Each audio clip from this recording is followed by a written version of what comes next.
सभी लोग एक बार सीधे होकर के बैठिए, कमर सीधी अपने सामर्थ्य के अनुसार। और जितने बच्चे कुर्सी पर बैठे हैं, बच्चे सब आगे आ जाएं। आइए एक बार हमारे साथ गायत्री मंत्र का पाठ करिए। ओम भूर्भुवः स्वः तत्सवितुर्वरेण्यं भर्गो देवस्य धीमहि धियो यो नः प्रचोदयात्। सायंकाल की बेला में मंच पर उपस्थित विद्वत मंडल, संचालक जी और अभी हमसे पूर्व बहन भजनों उपदेशिका जी का कितना सुसुंदर भजन के माध्यम से कि आपने जो कमाया है वह दूसरा ही खाएगा। तो आइए मैं इसी कड़ी में आपसे यजुर्वेद के दूसरे अध्याय में 10वें मंडल में आया है, वयम राष्ट्रदा राष्ट्रम मयि देहि। हे ईश्वर, हे परमात्मा, हमारे अंदर राष्ट्र भक्ति प्रदान कीजिए। अब प्रश्न उठता है कि राष्ट्र कहते किसे हैं? तो महर्षि यास्क जी अपने निरुक्त शास्त्र में लिखते हैं, यत राजते तद राष्ट्रम, जो अपने पराक्रम और पुरुषार्थ के माध्यम से प्रकाशित होता है, चमकता है, उसे राष्ट्र कहते हैं।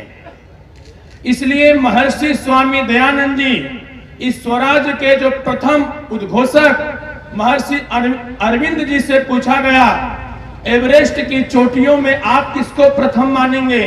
तो महर्षि अरविंद घोष जी ने कहा कि सबसे प्रथम हम चोटी पर महर्षि स्वामी दयानंद जी को हम सर्वप्रथम मानेंगे। एक बार बोलिए महर्षि दयानंद की।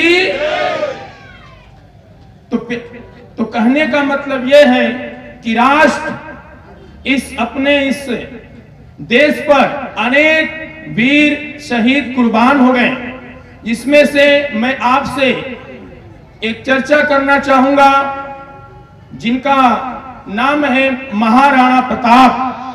महाराणा प्रताप के पिताजी का नाम था महाराणा उदय सिंह।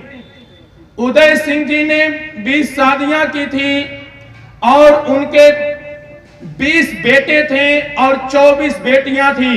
44 मेंबर का उनका कुनबा था, 44 बच्चे और बच्चियां थे महाराणा उदय सिंह जी के। सबको एक ही तरह की शिक्षा मिली थी, सब एक ही गुरु से पढ़े थे, सबको एक ही तरह का सब कुछ मिला था।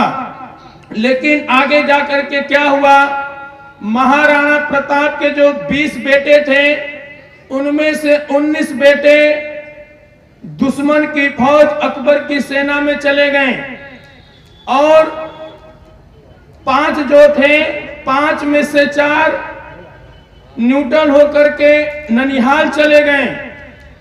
एक बूदी में चला गया, एक पाली में चला गया, एक जैसलमेर चला गया, एक सिरोही चला गया।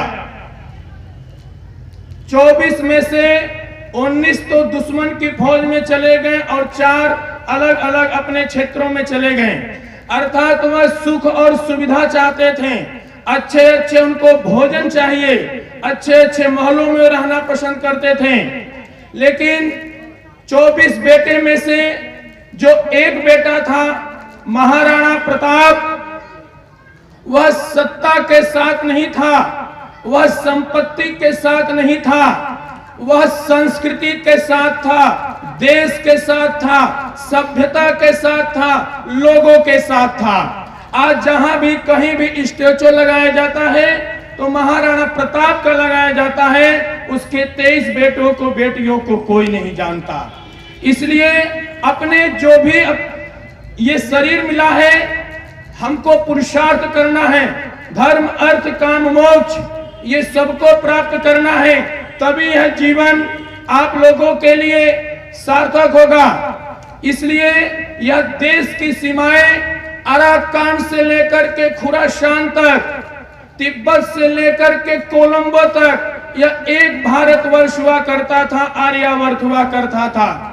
इसकी एक सीमा अराकान थी और दूसरी सीमा इसकी खुरासान थी। एक सीमा कैलाश था और दूसरा सीमा इसका कोलंबो था। जो वेद मंत्र शादी विवाह के समय कोलंबो और तिब्बत में पढ़े जाते थे, वही कर्मकांड के और जन्म मृत्यु के समय अराकान और खुरासान में पढ़े जाते थे। इसलिए मुकेश जी बताते हैं, उनका वाक्य हमको याद है कि यह देश की सीमाएं मां के वस्त्र के समान होती हैं पुत्र। जिस तरह से माता के शरीर का विभाजन नहीं किया जाता है पुत्र युधिष्ठिर, उसी तरह से देश का विभाजन नहीं किया जाता। यदि देश का विभाजन करोगे तो फिर से कोई अर्जुन पैदा मिलेगा जो तुम्हें बाड़ों की सैया पे सुलाएगा। इसलिए यह देश की सीमाएं मां के वस्त्र के समान होती हैं। तो हम लोगों को विचार करना कि आर्यावर्त कितना बड़ा देश था, अपना आर्यावर्त हिंदुस्तान। इसलिए एक में आपको अनेक महापुरुषों का उसमें वर्णन है, उस कविता में, उस पद्य में मैं आपके सामने वह सुनाना चाहता हूं, उसको विचार करिए। अनेकों महापुरुषों का नाम उसमें आया है। कवि कहता है क्या, जगत में बड़ा बताया काम, जगत में बड़ा बताया काम, बिना कम करने वालों की कीमत नहीं छदाम, जगत में बड़ा बताया काम।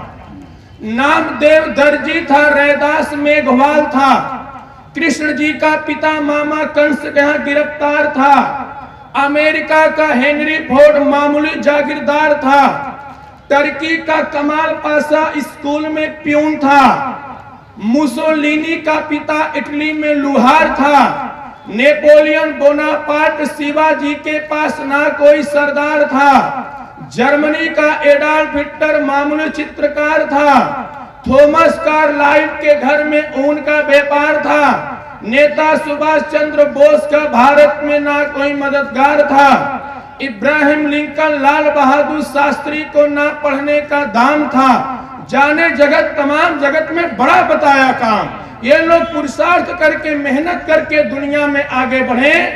इसलिए यूनेस्को ने बताया है, learning to know, learning to learn, जानने के लिए सीखना चाहिए, लर्निंग टू डू, कार्यशीलता के लिए हमें निरंतर कंटिन्यूटी आगे बढ़ते रहना चाहिए। और number 3, learning to live together and achieve social cohesion, साथ मिलकर रहना सीखो और एक दूसरे का सम्मान प्राप्त करो।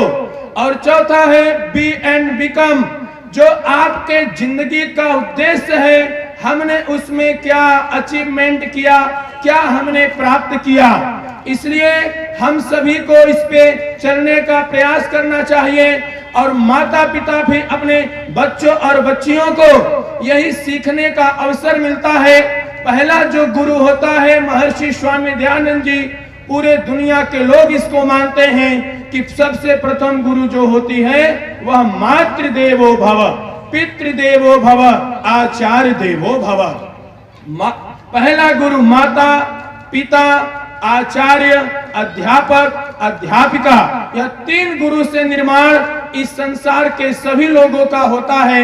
इसलिए उन 3 गुरु को कभी भी भूलना नहीं चाहिए, तभी यह जीवन हम सबका सार्थक होगा। ये विचार प्रश्न करने का है कि हमको किस प्रकार से आगे कर्णधार हमारे बच्चे और बच्चियां हैं, इनको जैसे जैसे हम इनको बताएंगे बच्चे उसी के मार्ग का अनुसरण करेंगे। इसलिए मैं आपसे यही प्रार्थना और विनती करता हूं कि आर्य समाज के सत्संग में, उत्सव में आप सभी लोग अवश्य बढ़ चढ़ के भाग लीजिए, क्योंकि यह जीवन है। जीवन से जितना कार्य करेंगे वही दूसरा अपने से सीख सीख कर उस पर चलने का प्रयास करेंगे। वो शक्ति दे, सामर्थ्य दे, मैं यही आपसे चाहता हूं। और ये सब पूरा जो हमारे सामने महेंद्र जी बैठे हुए हैं, आप YouTube के माध्यम से इस कार्यक्रम को आप लोग देख सकते हैं, महेंद्र अवधपुरी के नाम से। एक बार हम चाहेंगे कि इनके लिए जोरदार ताली बजाइए, जो इस प्रचार के माध्यम से आज के वर्तमान में सोशल मीडिया ज्यादा है। ये प्रचार का सिस्टम है। तो जो लोग नहीं जान रहे हैं वह लोग भी इसको देखेंगे कि यहाँ उत्सव चल रहा है। इससे पहले भी आर्य समाज टांडा में भी वहां इन्होंने पूरा परचम लहराया और अनेक समाजों से लोग पधारे हैं। इतना ही कहकर मैं अपनी वाणी को विराम देता हूं। इति ओम शम। जय हिंद। हमारे शास्त्री जी ने बहुत सुंदर चर्चा की है महाराणा प्रताप और हमारे अन्य महान पुरुषों के बारे में। और ये शास्त्री जी हमारे विद्यालय जाकर योग और आर्य समाज का प्रचार प्रसार भी कर रहे हैं। इनको बहुत बहुत साधुवाद। अब मैं जो हमारे हाँ जी, जो बच्चे हैं उनसे कहा था वो जल्दी से जल्दी आगे आ जाएं। कुर्सियों पर जो बैठे हैं बच्चे हैं वो जल्दी से नीचे आकर के बैठे।